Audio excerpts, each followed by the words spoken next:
Rancher's Homestead. Welcome back to the channel. So today's video is going to be a little bit different than normal videos. It's going to be more of a talking video. And this is something that's been something I've wanted to share for a while, and it just keeps getting pushed out in the weeks. And the reason I want to share this is because I get a lot of questions about gluten-free baking, and specifically gluten-free bread baking, but just baking in general, flours to use and all of that. And one thing that people may not know a lot about or are missing is when you use a gluten-free flour, you have to, there is a non-negotiable, have a binding agent with that flour. And the reason for that is your binding agent is your glue. That is going to be what holds everything together. If you don't have it, you really will just have a crumbling mess on your hands. So let's talk about what the different binding agents are and the differences between them. So there are three binding agents that you can use. There's xanthan gum, psyllium husk, or Guar gum. I probably use Guar gum the very least, but they all hold different properties in what they're used for. So I use them very differently. I don't use them all the same across the board, and there are reasons for that. So let's break each one down and how I use them and what I use them for.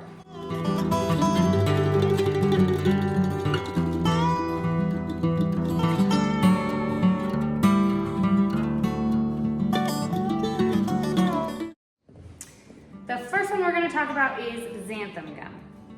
Now, xanthan gum is pretty much a widespread knowledge of people in the gluten-free world of it being a binding agent. Xanthan gum is derived from corn, soy, or wheat, mostly corn, and it's a sugar derived from that using a natural fermentation. So it is known to be gluten-free. Some people say they really struggle when they have true genetic celiac with xanthan gum. I never have, but some people say that. And if you really dive deep into the research of xanthan gum, it does say that there are some xanthan gums that are derived from wheat, and that the sugar derived from wheat. So that may be why. I am not 100% sure. I have never had that problem. I've always been able to tolerate xanthan gum, and same with my kids. So I would say you'd have to do your own research on that and look at the brands that you're using. If that is something that you have been diagnosed with, genetic celiac, and you are a gluten-free diet and you're making everything from scratch, you're not buying things from the store, look into the xanthan gum that you're buying, and you're still sick, that may be the source and you may not be able to tolerate it. Like I said, I've never had that problem, but some have. Xanthan gum is a binding agent, of course, but it's also a stabilizer and an emulsifier. So that means that it helps things to stay together and not separate. So think of a salad dressing, oil and water. If you add xanthan gum to it, it's going to help it to stay combined and not separate. For that reason, it is a very different product than another binding agent that I'm going to talk about, psyllium husk powder.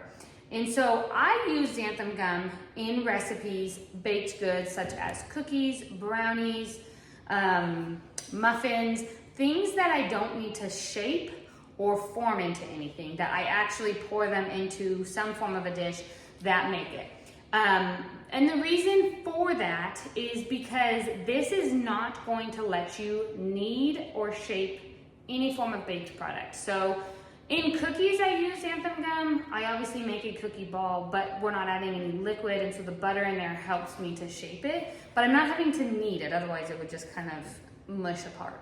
I'm just scooping out little balls. So that works for that, but you need to be careful with how much xanthan gum you're using, because if you add too much, that is where you're gonna get the gummy taste. And we'll talk about gumminess in breads in a little bit, but the xanthan gum, if you use too much of it, definitely is going to give you a gummy taste. And so there's all kinds of charts out there and things that tell you how much you need to use per whatever you're making in cups of flour, but I am going to tell you what I do, and you can do your own research to figure out what's right for you. But if you're finding that all of your baked products have a really gummy, dense flavor or texture, not flavor, maybe you're adding too much xanthan gum. One of the other benefits of using xanthan gum is that it helps to keep things moist. So that's why they're really important in like a brownie, a cake, or a muffin or something, because you want those to be moist. You don't want them to be dry and crumbly. Xanthan gum is going to bind everything together so that they don't crumble, but you also want it to be moist and enjoyable. And so that's one of the purposes that's really good in xanthan gum. So there are a couple different ways people use it. My recommendation is less is usually more. So I do about 1/4 of a teaspoon to 1/2 a teaspoon per cup of flour. And that's how I add to recipes. You can make a gluten-free all-purpose flour that I usually use in baked goods that already has xanthan gum in it as the binding agent or some kind of a binding agent in it. And that is fine. I find, and I do that sometimes, but I do find that I need to add xanthan gum as I go instead of doing it the reverse way and adding enough xanthan gum to each product, because each product is going to be different. And that's usually where you get the gumminess, is when you don't have the right amount in there. So if you add it as you go, you know you're getting the correct amount. So if I'm gonna make muffins and it calls for 2 cups of flour, I will likely do about 1/2 a teaspoon of xanthan gum in that recipe. So that gives you kind of an example of that. Now let's talk about gur gum. I don't use gur gum very much. I've probably had the same container of it for years and years and years and years. It's an airtight container. I'm not really sure if it goes bad, but I've had this forever. And I don't use it very often. It is, if you are struggling with xanthan gum and can't put that into your recipes, gur gum is a good option because it is corn-free. So if you also on top of gluten cannot have corn, you don't want to use xanthan gum, so gur gum would be your next option. It is a binder agent and a thickening agent, but I don't like how the products turn out with it as much. You would use the same amount you would xanthan gum, so 1/2 to 1/4 to 1/2 a teaspoon of gur gum per cup of gluten-free flour. But I just don't find that it does as well of a job as xanthan gum and keeps the product as moist as xanthan gum. So for that reason, I don't use it very often, but it is an option if you need a corn-free option. Okay, let's talk about the star of the show, psyllium husk powder, or just psyllium husk in general. I use psyllium husk powder. You can use psyllium husk. You will use a little bit less of an amount if you're going to use psyllium husk and not in the powdered form. First, let's talk about brands of psyllium husk. I have found that if you're using psyllium husk powder, that the Now brand or the Anthony's brand are the 2 brands that work the best. Other brands have discolored my bread and made them really dense. I'm not exactly sure the science behind that, but I've tried a couple different ones, and when my breads weren't turning out, or it wasn't coming together like psyllium husk should do for your bread, I was wondering what it was, and the only thing different in my recipe was the psyllium husk. I went back to these 2 brands, and I never had a problem. So I know it was the brand. So I don't know why. However, I do know these 2 brands are surefire. I get them on Amazon, I get them in bulk, I buy multiple bags at a time, so I'm never without, because psyllium husk powder is probably your healthiest option for a binding agent, and it also is your best binding agent when you are looking at breads. So if you are going to make your own gluten-free breads at home, I highly recommend using psyllium husk powder as your binding agent in that. And the reason for that is because psyllium husk powder is the only binding agent that's going to give you the elasticity, flexibility, and extensibility of bread, just like a gluten bread, so that you are able to knead and shape your dough into the form of a bread that you need it to be. So it'll rise evenly and it'll bake evenly. So this is the only one that will do that. Xanthan gum will not do that.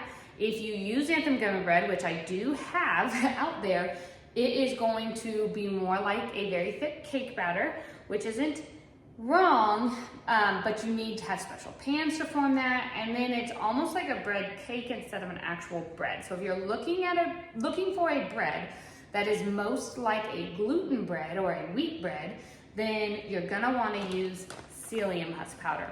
The other thing is that psyllium husk powder or psyllium husk is incredibly healthy for you. So there are cases, there are studies out there that have said, so do your own research on this, that it is proven to lower cholesterol and to decrease blood pressure. I've never had high cholesterol or high blood pressure, so I don't know if that is true, but there are multiple different studies out there that are saying that. But what I do know is true with psyllium husk powder is that it is a very good form of fiber.